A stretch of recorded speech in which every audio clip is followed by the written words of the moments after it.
Chapter 1. The Contract That Binds. Rain poured down relentlessly over London, tapping a steady rhythm against the fogged-up windows of the Rose and Crown tea room. Emily Carter stood behind the counter, her hands moving mechanically as she poured steaming Earl Grey into a chipped porcelain teacup.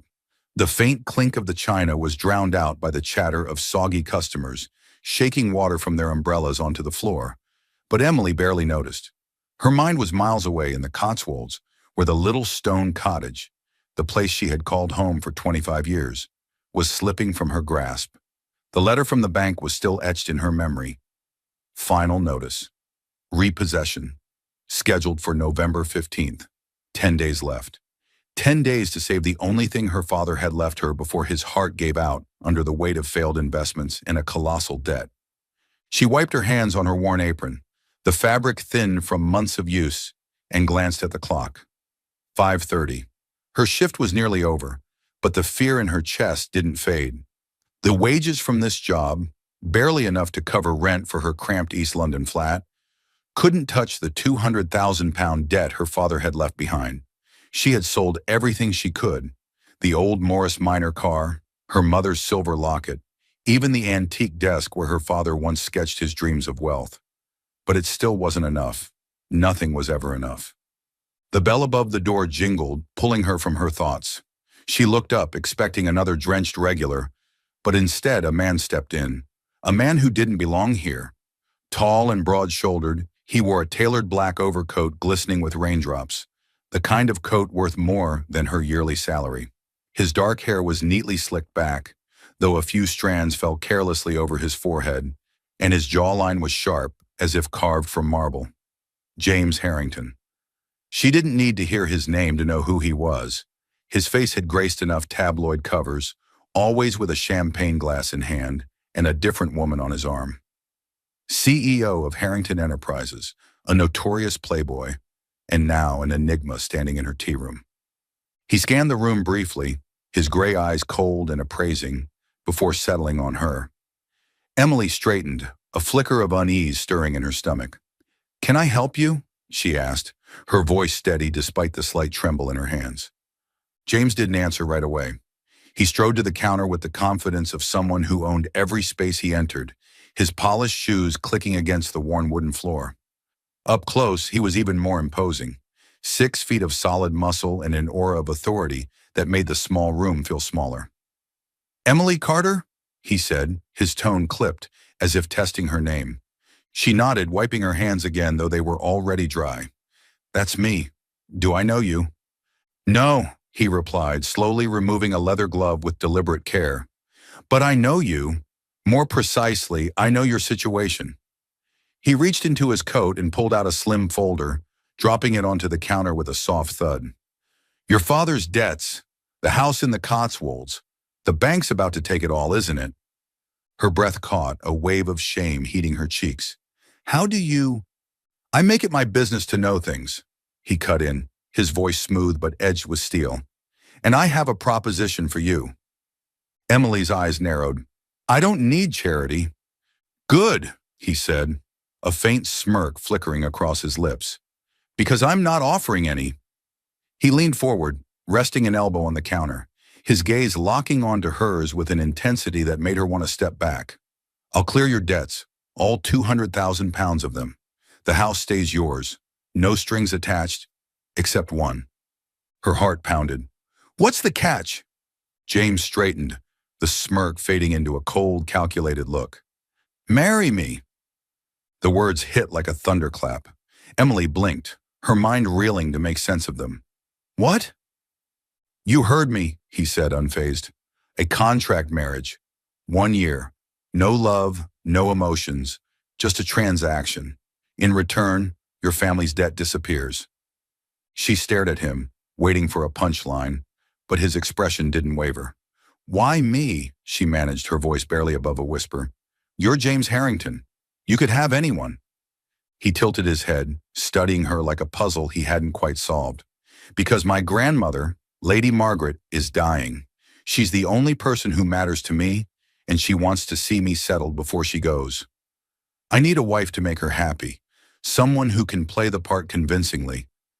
You're desperate enough to agree, and his eyes swept over her, assessing, you have a kind face. She'll like that. Emily's throat tightened, desperate. The word stung, but it was true. She was desperate. And after a year? You walk away debt-free, he said simply. We divorce, and you never see me again. She crossed her arms, her crumpled apron pressing against her chest. And you expect me to pretend to love you? In front of your family? Not my family, he corrected. Just grandmother. The rest don't matter. Keep her smiling. That's all I ask. His tone was detached, like he was negotiating a deal rather than a marriage. The bell jingled again, but Emily paid no mind to the new customer. Her thoughts were a jumbled mess. This was insane. Marrying a stranger, a man whose reputation screamed trouble. But what was the alternative? Losing the house, the last piece of her father, the only home she'd ever known. She thought of the bank's cold letters, the sleepless nights, the weight of failure crushing her shoulders. I need time to think, she said finally, her voice trembling. James slid a card across the counter, his initials embossed in gold. You have until tomorrow. Call me when you've decided. He turned to leave, then paused, glancing back. Don't wait too long, Emily. The bank won't. He was gone before she could reply, the door closing behind him, leaving only the echo of his footsteps in the folder on the counter. She opened it with shaky hands. Inside was a contract, black ink on crisp white paper, spelling out the terms he described. 1 year, £200,000, a line awaiting her signature. That night, Emily sat in her tiny flat, the contract spread out on the wobbly kitchen table. Rain roared outside the window, a fitting soundtrack to her turmoil. She'd called her landlord earlier, begging for a rent extension, but he laughed her off. Pay up or pack up, love. She had no one left, no family, no friends with that kind of money. Just her, the debt, and now this mad offer from James Harrington. Her finger traced the words. No love, no strings. Could she do it? Pretend to be someone's wife? Live a lie for a year, all for a man who saw her as a tool?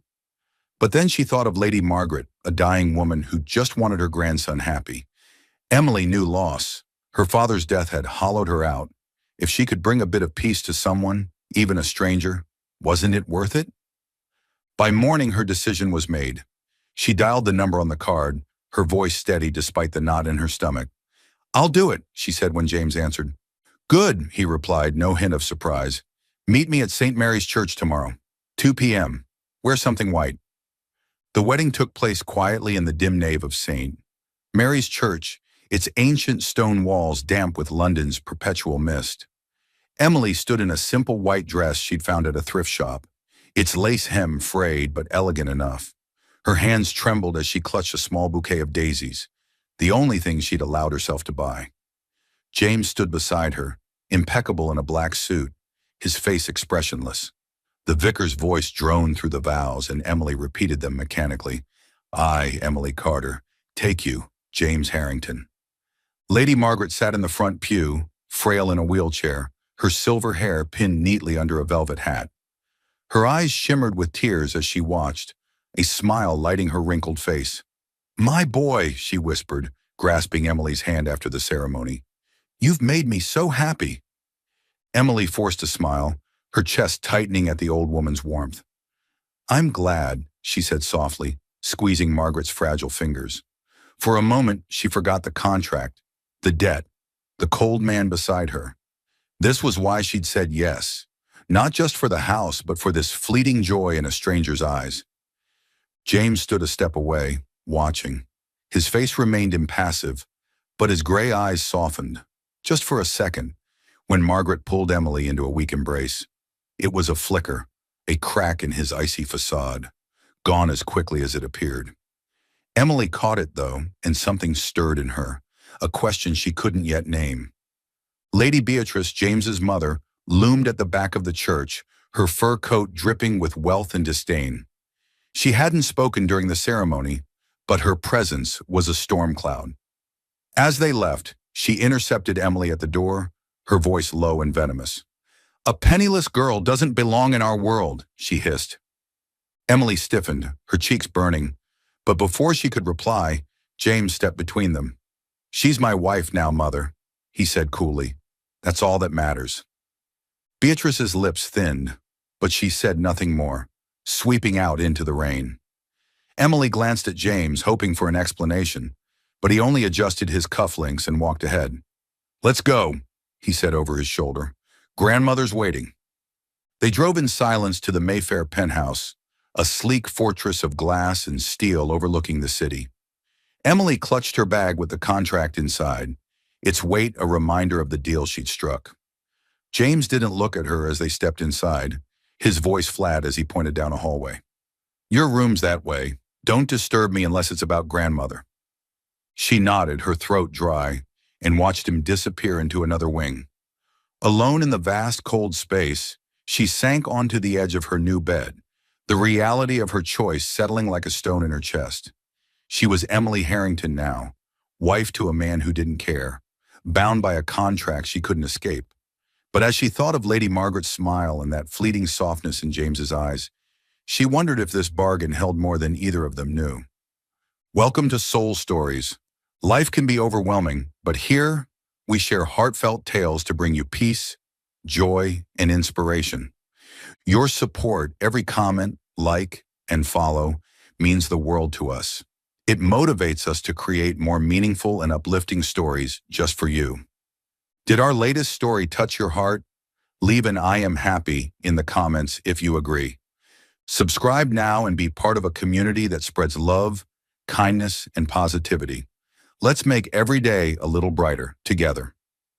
Chapter 2. Cold Shadows and Hidden Warmth. The penthouse of James Harrington perched atop the highest floor of a glass and steel building in Mayfair, London, a place of luxury, but as cold as the man himself. When Emily Carter first stepped into the apartment on a rainy afternoon, she felt small amidst the pristine white walls, gleaming marble floors, and massive windows opening to a misty cityscape. There was no warmth of a home, no family photos, no potted plants, just sharp black and white furniture, and a heavy silence that enveloped everything. James had pointed her to a room at the end of the hallway with a curt voice. You stay there. Don't bother me. Then he vanished through another door, leaving her alone in the unfamiliar space. Those first days passed like a hazy dream. Emily tried to adjust to her new life, but she and James lived like two parallel lines, never crossing.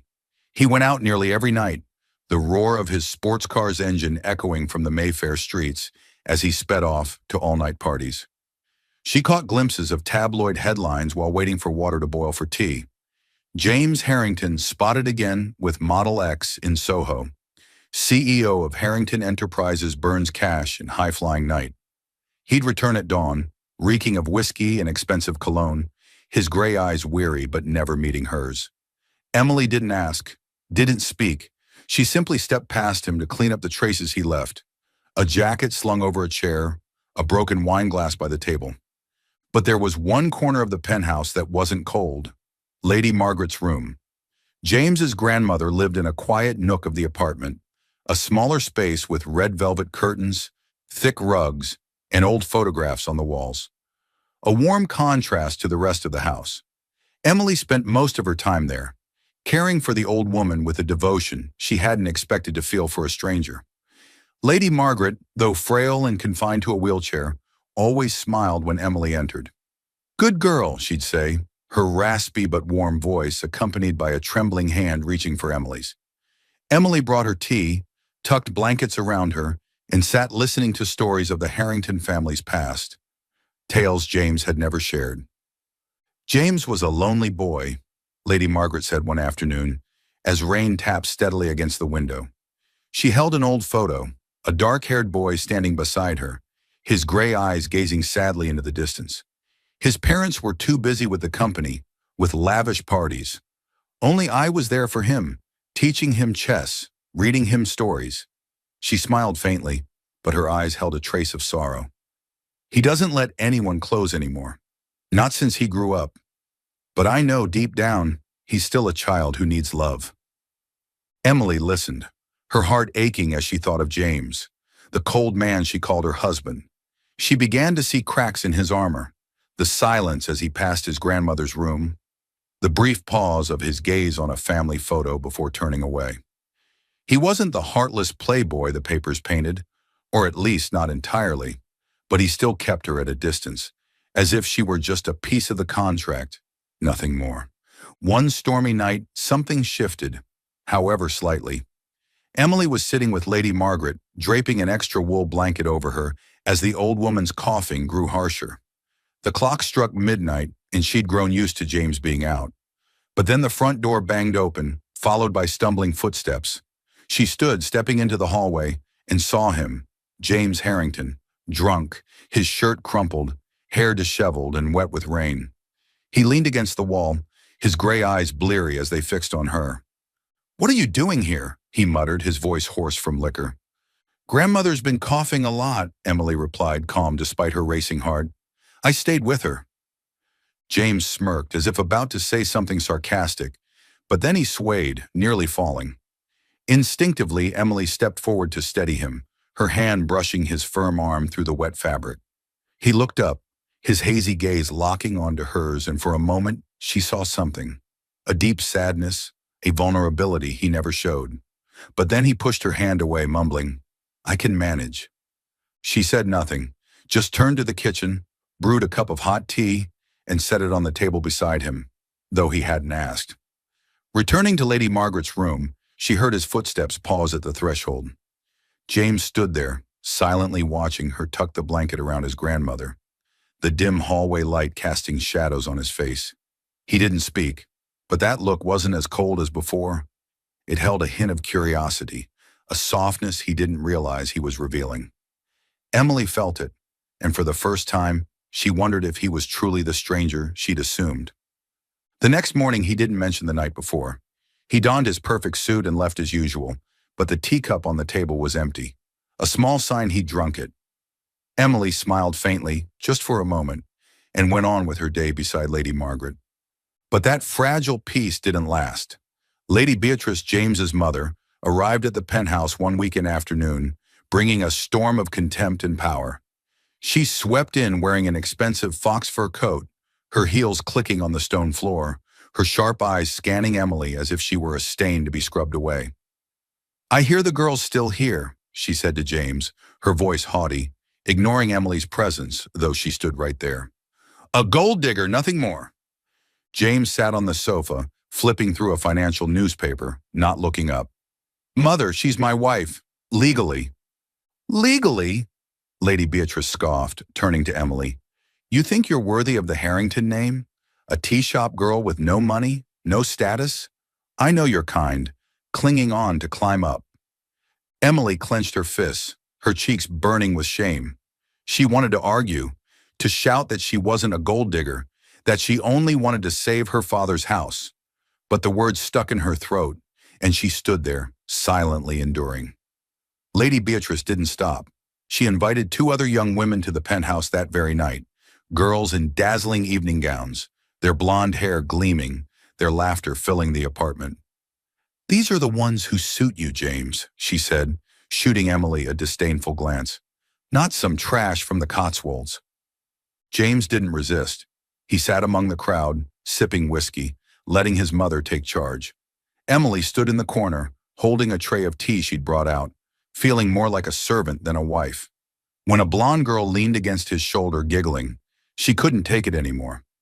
She set the tray down and slipped out of the room, her footsteps heavy as she headed to her own space. She didn't cry. She told herself she wouldn't cry for a man who didn't care. But her heart ached, a cut deeper than she wanted to admit. But as she passed through the hallway, she felt James's gaze. He lifted his head from his drink, watching her go, and in those gray eyes flickered a trace of guilt, a small but unmistakable emotion. He didn't speak, didn't stand, but that look was like a silent apology. Emily paused for a second, glancing back, and for the first time, she saw him not just as a Playboy CEO or a paper husband. He was a man carrying wounds, and she, however unintentionally, was brushing against them. That night, as she lay in bed, the rain tapping steadily on the glass, she thought of James. of that look, of Lady Margaret's stories, of the tea he'd drunk. She wasn't sure what was happening, but a tiny seed had been planted, a spark of warmth hidden in the cold shadows of this marriage. And though she didn't want to admit it, she began to wonder if a year would be enough to understand the enigmatic man she called her husband. Chapter 3. Cracks in the Ice. London in late autumn carried a languid beauty, with cold winds sweeping through cobblestone streets and the Thames shimmering silver under a gray sky. Emily Carter had been living in James Harrington's penthouse for nearly 2 months, but the early days of distance now felt far off. James no longer left the house every night as he once did. The all-night parties in Soho or Mayfair grew less frequent, and she began to hear his footsteps echoing in the hallway earlier. Not at dawn, but in the late evening hours when the city was still awake. He said nothing about this change, but Emily noticed, and a part of her wondered if it had anything to do with her. Their lives were no longer entirely two parallel lines. James started appearing more often in the moments she spent with Lady Margaret, his grandmother. One afternoon, when the rain paused and the sun peeked out weakly, he unexpectedly suggested taking her for a walk along the Thames. "She likes the fresh air," he said, his voice even, as if it were a casual thought. Emily nodded, pushing Lady Margaret's wheelchair out the door while James walked beside her, hands in his coat pockets, gray eyes gazing into the distance. Along the riverbank, the wind tousled strands of Emily's hair, and she smiled as Lady Margaret pointed at a flock of ducks swimming near Westminster Bridge. "James used to love feeding them bread when he was little," she recounted, her raspy voice warm. "He'd toss a whole loaf into the water, then get cranky when I told him a few crumbs would do." She laughed, a frail sound full of affection. Emily glanced at James, expecting a denial or a quip, but he only quirked his lips in a rare fleeting smile. "I wasn't cranky," he said, his tone low. "I just thought those ducks deserved more." She laughed, a natural, unrestrained sound, and for the first time, James turned to look at her, lingering. His eyes weren't as cold as before. They brightened slightly, as if her laughter had touched a hidden corner of him. When Lady Margaret began to cough, they both bent to help her, his hand brushing hers as he steadied the wheelchair. They both hesitated, fingers grazing in a brief moment, and Emily felt a jolt run through her. She looked up, meeting his gaze, confused, but he didn't pull away. James didn't either. They stood there, hands touching, until the old woman's cough pulled them back to reality. From that day, moments of closeness began to seep into their lives. Emily often recounted to James the funny stories Lady Margaret shared during the day, like the time he tried to catch a pigeon in the garden and tumbled into the mud, or how he used to hide biscuits under his pillow for a midnight snack. At first, James just nodded, but gradually he started to respond. "How could she tell that story?" he said once, his tone teasing. "I remember catching that pigeon." Emily laughed heartily, and for the first time he joined her, a genuine, unforced laugh that lit up his usually cold face like a street lamp in a rainy night. She realized she liked seeing him like that, and the thought made her heart beat faster. That change led to a turning point one stormy night, when London was plunged into darkness and thunder rumbled. Emily was sitting in the living room, reading an old Jane Austen book Lady Margaret had lent her, when the front door swung open. James stepped in, soaked from head to toe, his shirt clinging to his body, reeking of whiskey. He staggered, bracing himself against the wall, his gray eyes bleary, yet strangely alight. Emily set the book down and stood, unsure what to do. "You're drunk again," she said, her voice soft but unable to hide her concern. James smirked, a crooked smile. "You care?" He stepped forward, nearly falling, and she quickly moved to catch him. Her hands gripped his arm, feeling the taut muscle beneath the wet fabric, and he looked up at her. They were only inches apart, his breath brushing her cheek, carrying the scent of liquor and something warm, uniquely his. "I don't need anyone to care," he muttered, but his voice lacked its usual sharpness. It trembled, as if he were wrestling with himself. Emily steadied him, her tone gentle. "Everyone does, James. Even you." He fell silent, his gaze locked on hers, and then he spoke, his voice hoarse, almost a whisper.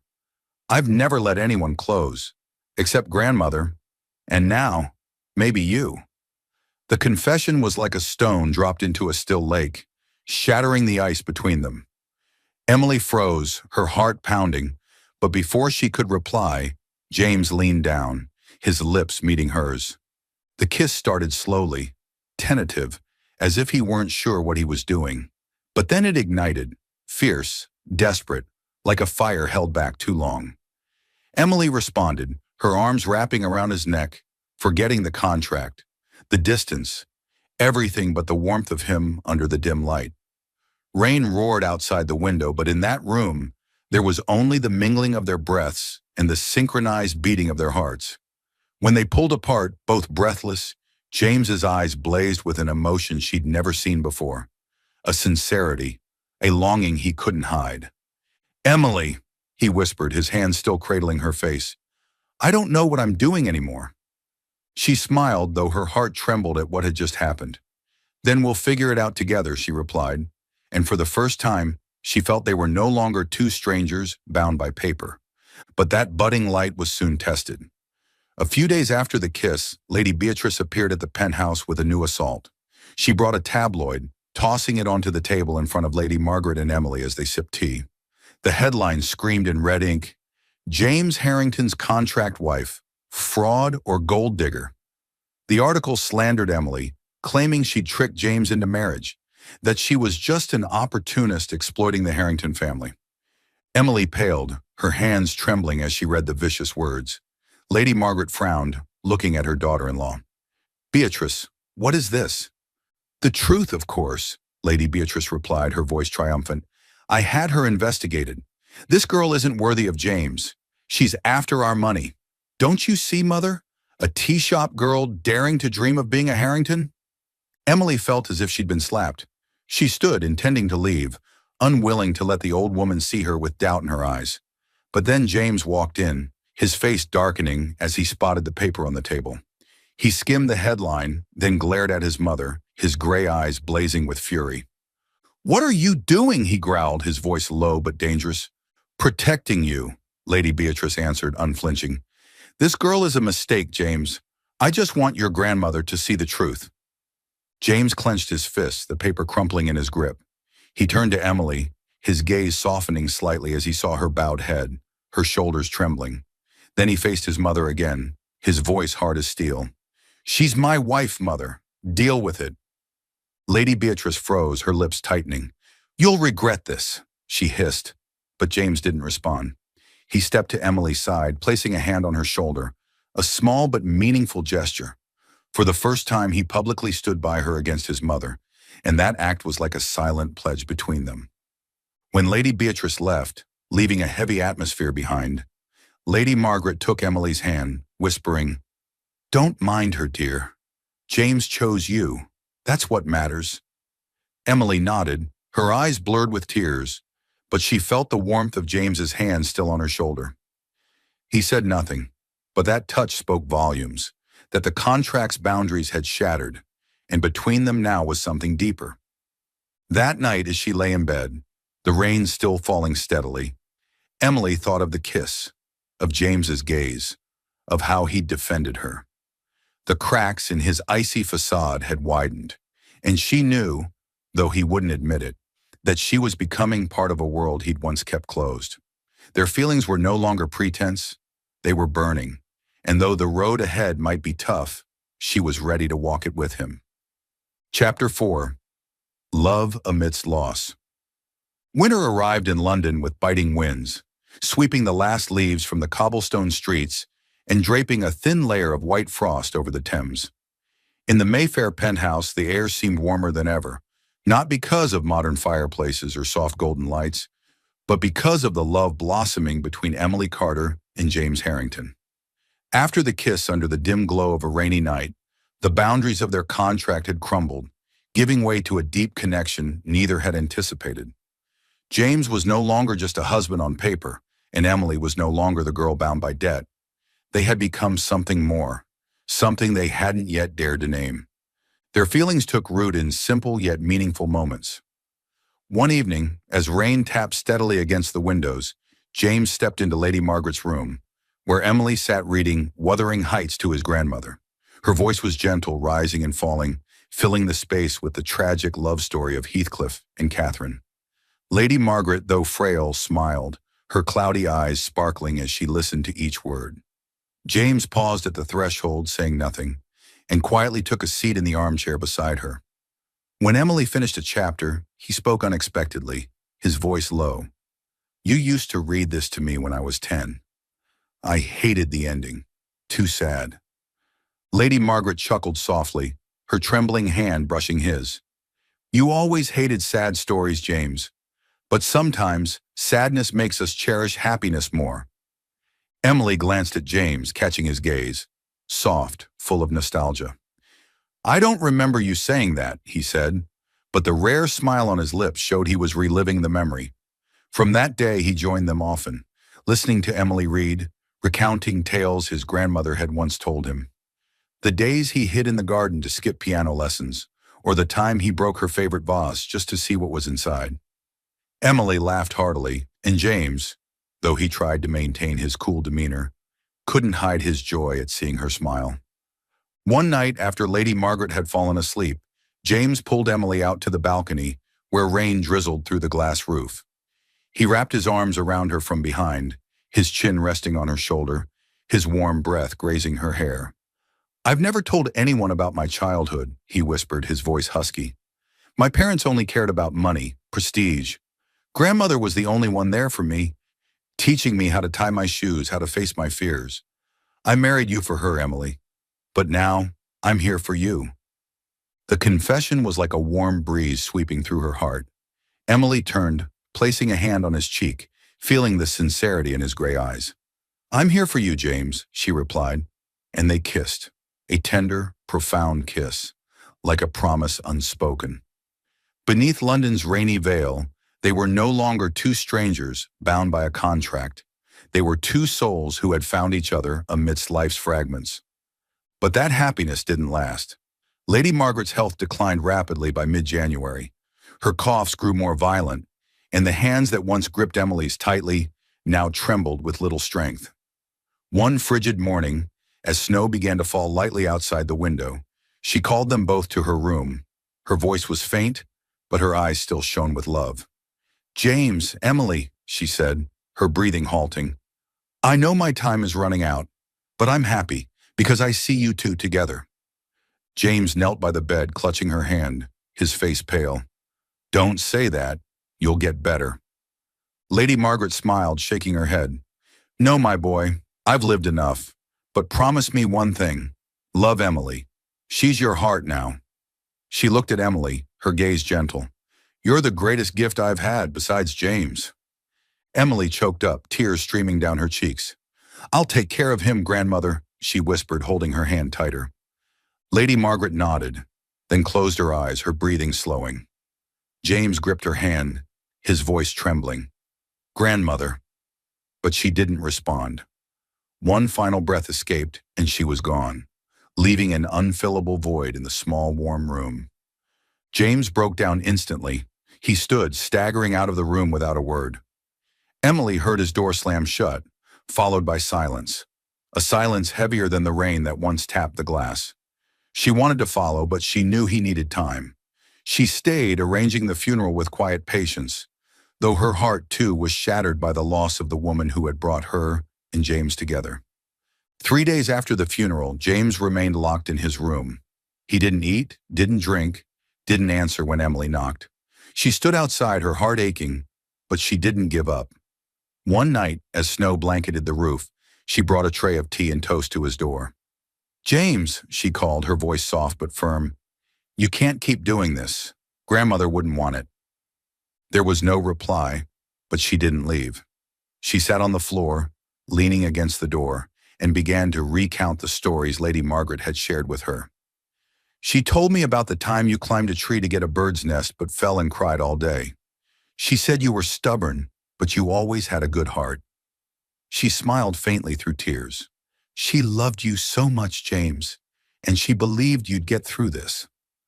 The door suddenly swung open, and James stood there, eyes red, hair disheveled, face gaunt from lack of sleep. He looked at her, his gray eyes full of pain, and then collapsed into her arms. He sobbed, choked, wrenching cries that burst forth like a dam breaking. "I can't lose her," he whispered, his voice breaking. "And I can't lose you too, Emily." She held him tightly, tears falling into his hair. "You won't lose me," she said, her voice trembling. "I'm here, James. I'll always be here." They sat there on the penthouse's cold floor, clinging to each other amidst their grief. Their love was forged in that moment, a deep love, transcending every contract, every barrier, built from tears and mutual solace. But the darkness hadn't fully lifted. Lady Beatrice, James's mother, saw an opportunity in her son's pain.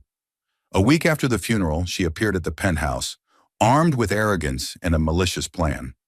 She strode into the living room, where Emily was tidying old photos of Lady Margaret, and threw a newspaper onto the table. The headline blared, "James Harrington plans divorce after grandmother's death." "I told the press," Lady Beatrice declared, her voice icy. "This girl is a curse. Look what happened to my mother. She's not worthy of you, James. Divorce her now, before she drags the whole family down."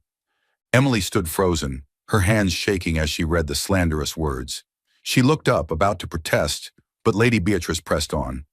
"I've arranged another girl, Sinclair's daughter, wealthy, prestigious, the right match for the Harrington line."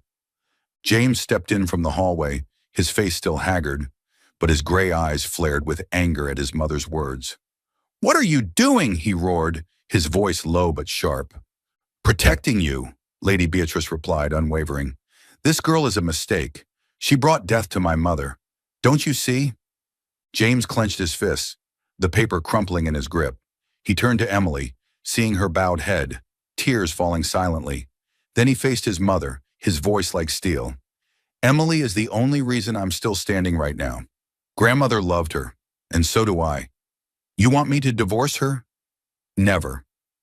Lady Beatrice stood stunned, her lips tightening. "You'll regret choosing her," she hissed, but James didn't answer. He stepped to Emily's side, pulling her into his arms, holding her tightly in front of his mother. "She's my wife," he said, his voice resolute. "You can't change that."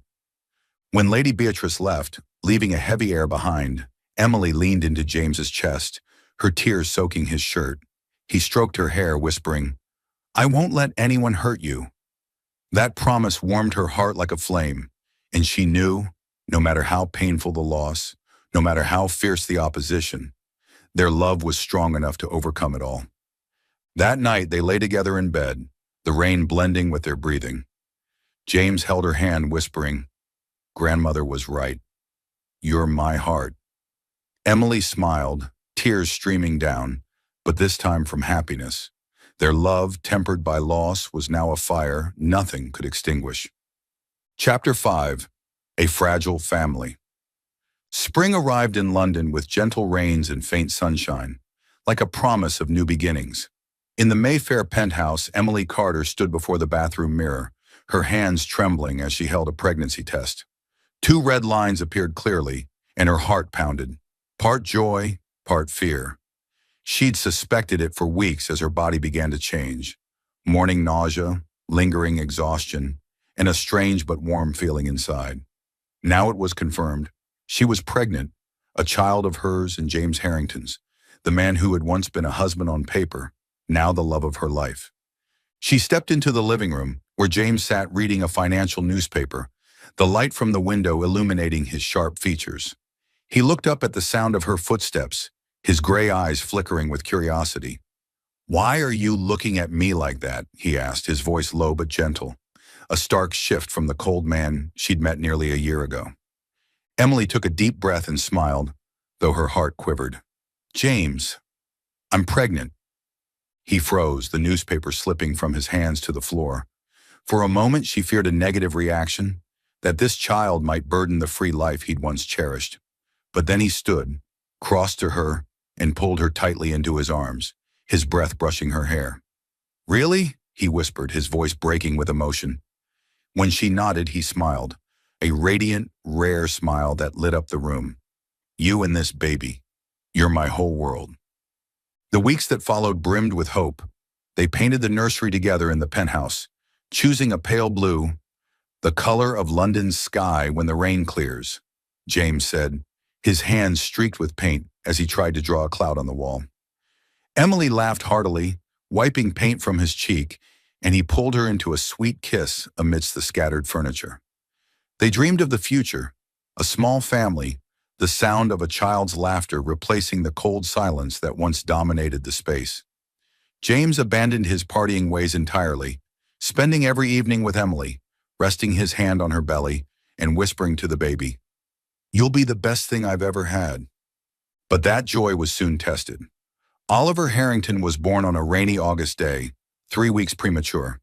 When Emily awoke in the hospital room, she didn't hear her baby's cry, only the beeping of machines and the doctor's grave expression. "Your son has a congenital heart condition," he said, his voice low. "It's very serious. We're not sure he'll make it." Emily felt her world collapse. She looked at James standing by the bed, his fists clenched, his face ashen. "No," he said, his voice trembling. "That's not possible." He stormed out, and Emily heard him shouting at the doctor in the hallway, a cry of anguish and helplessness. Oliver was taken to intensive care, a tiny boy lying in an incubator, surrounded by a tangle of wires and tubes around his fragile body.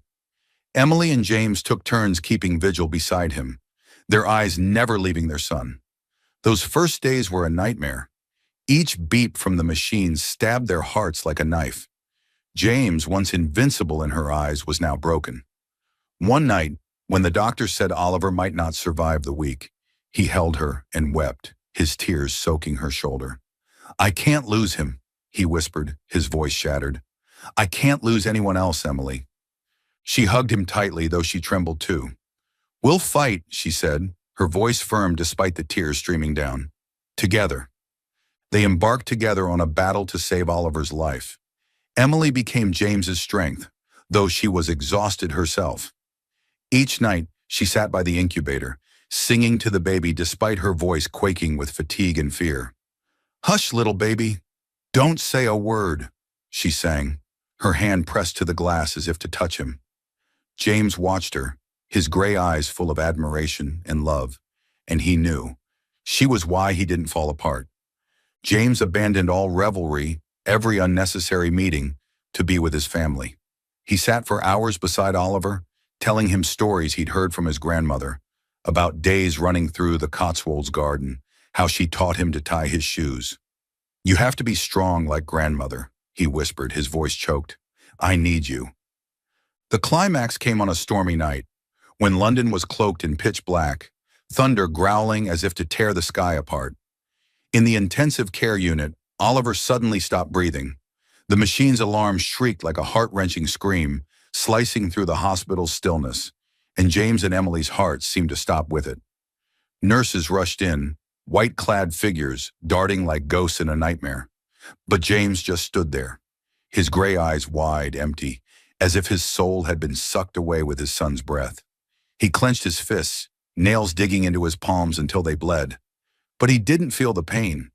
Physical hurt was nothing compared to the wave of despair drowning him. "No," he whispered, his voice breaking in a futile plea. "Not this. It can't be." He remembered his grandmother, Lady Margaret, who'd left him on a cold winter day, and now that same darkness returned, frigid and merciless, threatening to take Oliver, the last light in his life.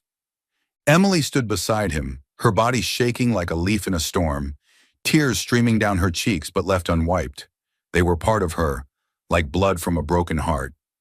She clung to James, her hands gripping his shirt, as if letting go would collapse her entire world. "Please, no," she sobbed, her voice cracking. "Don't take my baby. I beg you." She didn't know who she was pleading with, God, fate, or the nurses fighting inside the glass. But the plea erupted from her depths, from a mother losing everything. She recalled the nights cradling her pregnant belly, singing to the unborn Oliver, and now she wanted to scream to pull him back from the abyss. They stood there holding each other in the cold hallway, tears mingling, despair flooding them like a torrent washing away every hope they'd held. But then, amid the chaos of machines and the howling rain, A tiny sound emerged. Oliver's faint cry, fragile as a thread, but enough to dispel the darkness. James snapped his head up, his red-rimmed eyes flashing with a spark, like a flame rekindled from ashes.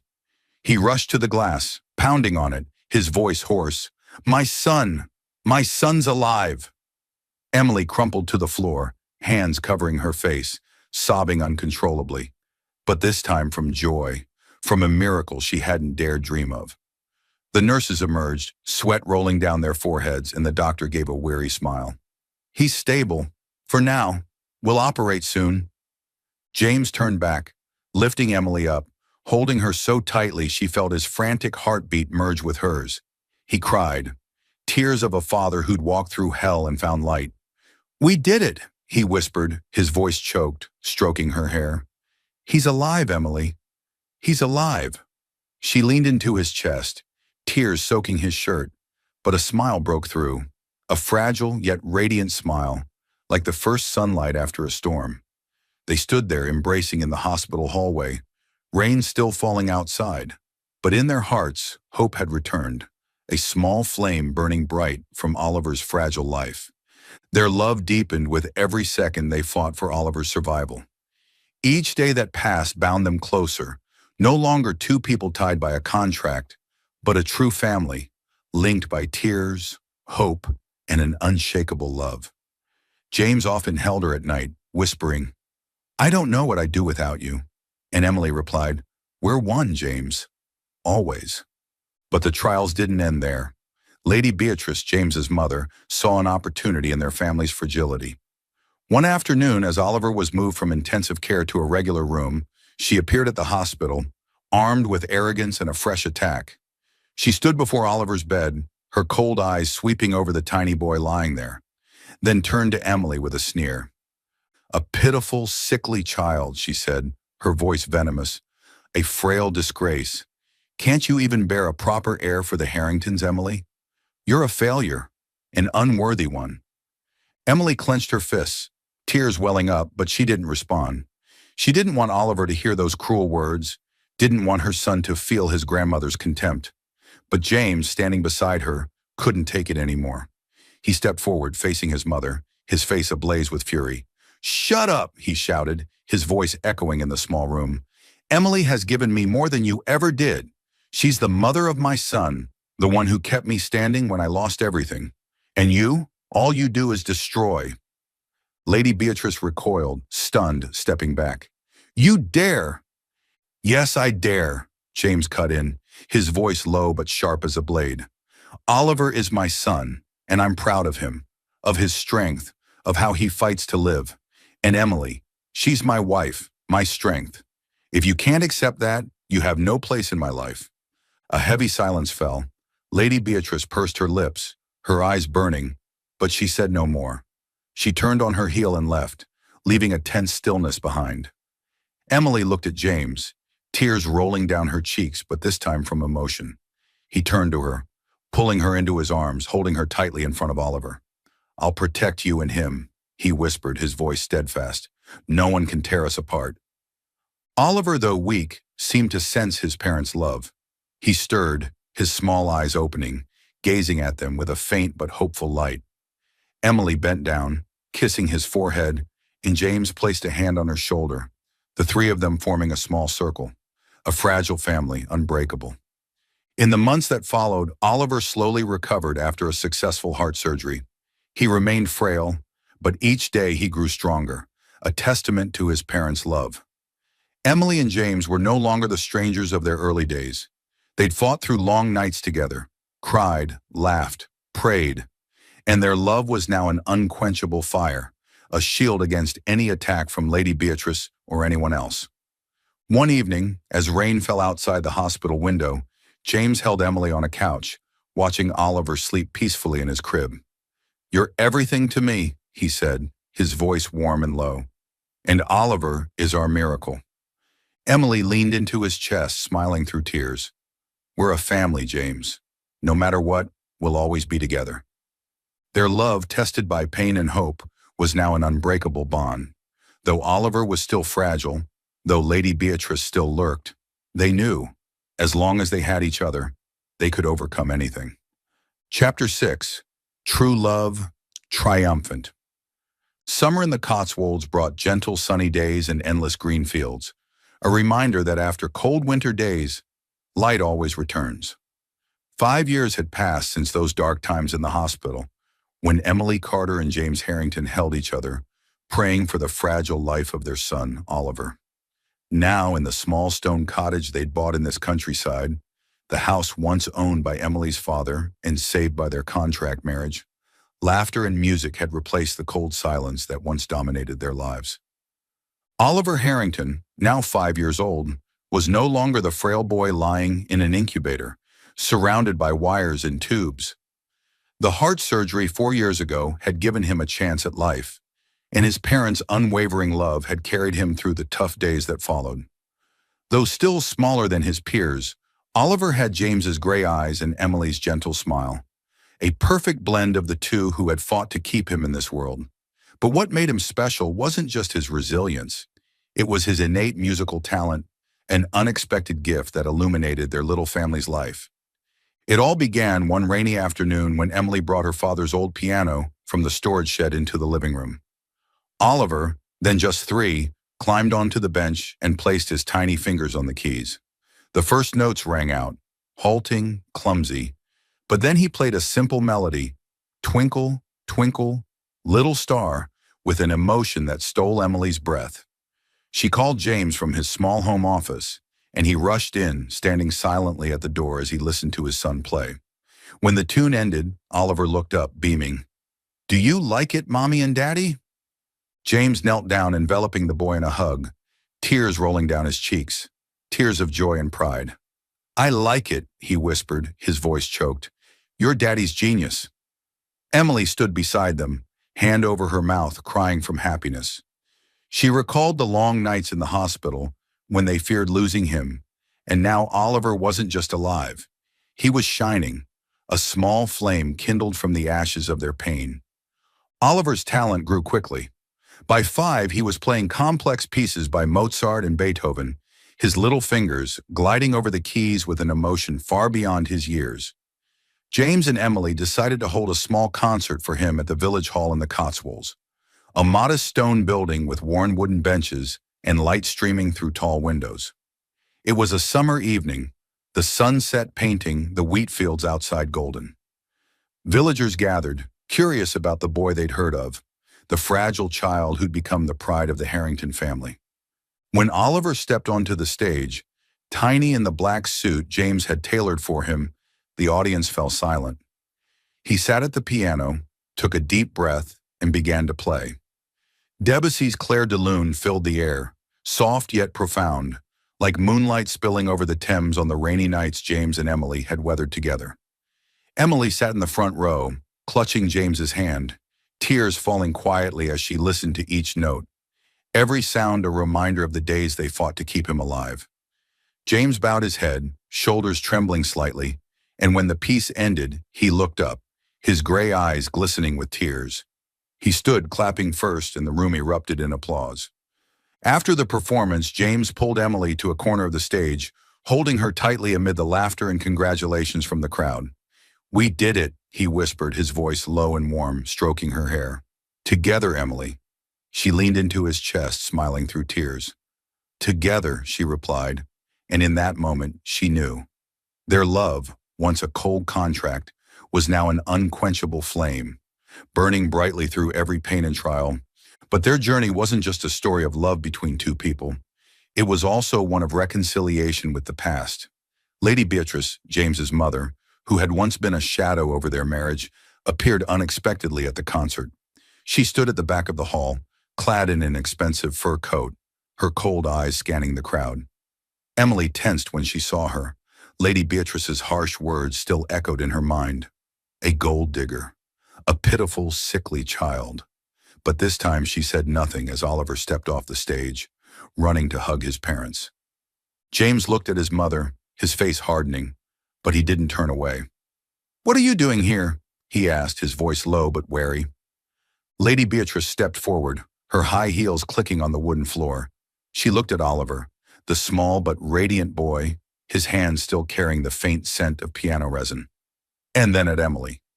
"I heard about the concert," she said, her tone even. "I wanted to see it for myself." "And?" James asked, his hand tightening on Emily's shoulder as if ready to shield her. She was silent for a moment, her gaze flickering over Oliver before settling on Emily. "I was wrong," she said at last, her voice low but clear. "About you, Emily. I was wrong to think you weren't worthy of James, of the Harrington name." She turned to James, her eyes softening slightly. "And I was wrong not to trust my son." Emily stood stunned, hardly believing her ears. James frowned but didn't interrupt. Lady Beatrice continued, "This boy, Oliver, he's not a disgrace. He's a genius. And I see your love. It's more real than anything I ever imagined." She paused, taking a deep breath. "I'm sorry." The heavy air dissolved, replaced by a stunned silence. Emily looked at James, then stepped forward, her voice trembling but sincere. "Thank you. That means a lot to us." Lady Beatrice nodded, not smiling, but her eyes no longer held their former coldness. She turned and left the hall, but this time there was no contempt or threat, only a reluctant acceptance, a first step toward reconciliation. James hugged Emily, whispering, "I didn't expect her to say that." She smiled, leaning into him. "Maybe she has a heart after all. She just hid it too well." They watched Oliver scamper around with the village children, and for the first time, they felt their family was truly whole, not just with each other, but with the past that had once divided them. Life in the Cotswolds became a simple yet fulfilling dream. James scaled back his work at the company, leaving behind Mayfair's extravagance, and built a small music school for Oliver in the village, a wooden building with a red roof where the boy could teach other children to play piano. Emily became a teacher for the local kids, teaching them to read, write, and sharing the stories she'd once told Oliver during those endless hospital nights. They were no longer a couple bound by a contract, no longer victims of opposition or pain. They were a family, a fresh start forged from the shards of their past. One lightly rainy afternoon, James and Emily stood on the porch, watching Oliver romp in the garden, chasing a yellow butterfly with peals of laughter. James took her hand, pulling her close, his breath warm against her hair. "I never thought I deserved this," he whispered, his voice low. "You and Oliver, you're everything to me." Emily smiled, resting her head on his shoulder, feeling his warmth through his sweater. "We deserve it, James. After everything, we found each other." The rain fell softly around them, but it wasn't the cold drizzle of their early London days. It was gentle, a reminder of the journey they'd traveled. They thought of Lady Margaret, the woman who'd linked them with a cold contract, but also left a will that guided them to this love. "Love Emily," she'd said, and James had done so, beyond anything she could have imagined. Beneath the misty Cotswolds sky, they held each other, knowing their true love, forged through loss, opposition, and the days they fought for Oliver's life, was their greatest strength. James whispered, "We've overcome everything." Emily nodded, tears rolling down but her smile radiant. "And we'll be together forever." Oliver ran up, tugging their hands, his young voice ringing out, "Play piano with me." They laughed, stepping inside together, the sound of the piano rising amid the rain, a melody of happiness, of eternal love, and of a family nothing could break. The story of Emily and James stands as proof that love isn't just fleeting emotion, but an enduring strength, tempered by adversity. From a cold contract, they found each other through sincerity, overcame loss with comfort, faced opposition with protection, and built a family through sacrifice. No matter how harsh life may be, true love and companionship will always be the light that guides, turning scars into stars in the sky of happiness. Thank you for following this heartfelt story of Soul Stories channel. Share your thoughts about the story in the comments below. If you believe that true love can withstand all trials and sometimes begins in the simplest of ways, don't forget to hit the like button and share this story with your friends. To never miss out on touching and meaningful stories, subscribe to our channel and help us spread messages of love and warmth to everyone. Let's cherish the beautiful moments of life and love together.